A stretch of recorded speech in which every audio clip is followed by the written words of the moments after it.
미국 상무부가 어제 화웨이에 대한 거래 제한 조치를 완화하면서 밤사이 미국 뉴욕 증시가 크게 상승했습니다. 이런 조치에도 불구하고 중국은 미국에 대한 비판 수위를 높여갔습니다. 밤사이 국제 소식 류정훈 기자와 함께 알아보겠습니다. 류 기자, 먼저 뉴욕 증시부터 볼까요? 네, 미국 상무부가 화웨이 거래 제한을 앞으로 90일간 임시로 완화하겠다고 발표하면서 미국 증시가 큰 폭으로 상승했습니다. 어제 크게 하락했던 퀄컴, 엔비디아 등 기술주들이 따라 상승했는데요. 다우지수는 어제보다 197.4포인트 상승해 25,877.33으로 마감했습니다.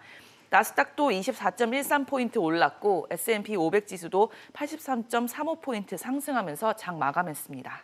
하지만 미국의 중국 기업에 대한 압박은 계속 이어지고 있죠. 네, 그렇습니다. 도널드 트럼프 미국 행정부가 통신 장비 사용 금지에 이어 중국산 드론이 정보를 빼돌릴 수 있다고 밝혔습니다. 미국 국토안보부와 기간시설 안보국 CISA는 업체를 특정하지는 않았으나 중국산 드론이 민감한 항공 정보를 중국 내 제조사에 보내고 중국 정부가 이 정보에 접근할 수 있을 것이라고 경고했습니다. 미국 시장의 70%를 차지하고 있는 중국 DJI를 겨냥한 것이라는 분석이 나오고 있습니다. 네, 중국의 반발도 이어졌겠군요. 네, 룩항 중국 외교부 대변인은 어제 열린 정례 브리핑에서 미국이 국가적인 수단을 동원해 외국 기업을 압박하고 시장을 교란하고 있다고 말했습니다. 이어 루 대변인은 국가 간 무역 관계는 반드시 호혜평등해야 한다며 중국 정부가 정당하고 합법적인 권익을 지킬 능력이 있다고 자신감을 보였습니다. 시진핑 중국 국가주석도 장시성 인근의 대장정 기념탑을 참배하고 헌화하면서 새로운 대장정 시작을 알렸습니다.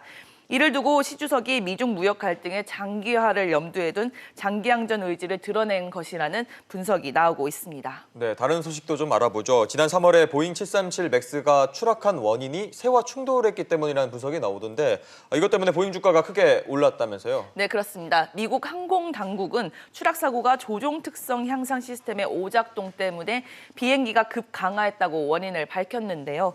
센서가 오작동을 일으킨 원인을 버드 스트라이크, 즉 새와 충돌했기 때문이라고 봤습니다. 이에 보잉사의 주가는 어제보다 1.6%가량 상승했습니다. 네, 유가도 살펴보겠습니다. 미국이 중국과의 갈등뿐 아니라 중동과의 긴장감도 높아지고 있죠. 네, 미국과 이란의 그 갈등 수위가 더욱 높아지고 있습니다. 이란 원자력청은 지난 20일 이란 남부에 있는 핵시설에서 전홍축 우라늄 생산 속도를 4배로 높였다고 밝혔습니다. 베우루즈 칼말반디 이란 원자력청 대변인은 이란은 불과 몇 주 만에 전홍축 우라늄 저장 한도인 300kg을 넘길 것이고 향후 생산 속도를 더 높일 수 있다며 핵 개발의 가능성을 시사했습니다. 이에 대해 트럼프 대통령도 위협성 발언을 이어갔는데요. 트럼프 대통령은 백악관에서 기자들과 만나 이란이 뭔가 저지른다면 큰 실수를 하는 것이라며 엄청난 힘과 맞닥뜨리게 될 것이라고 경고했습니다. 앞서 트럼프 대통령은 트위터에 이란과의 협상서를 부인하며 이란이 싸우기를 원한다면 이란의 공식적 종말이 될 것이라고 위협한 바 있습니다. 그렇다면 국제 유가 움직임은 어떻게 됐습니까? 네, 중동 리스크가 심화가 되면 유가가 오르기 마련인데요. 하지만 미국의 임시 조치로 미국 무역 분쟁 우려가 완화된 점이 하방 압력으로 작용해 보합세를 보였습니다. WTI는 어제보다 8센트 하락한 배럴당 63달러 2센트, 두바이유는 20일 기준 전일보다 10센트 하락한 70달러 91센트로 장 마감했습니다. 브렌트유는 어제보다 22센트 오른 72달러 19센트에 마감했습니다. 알겠습니다. 류 기자 얘기 잘 들었습니다.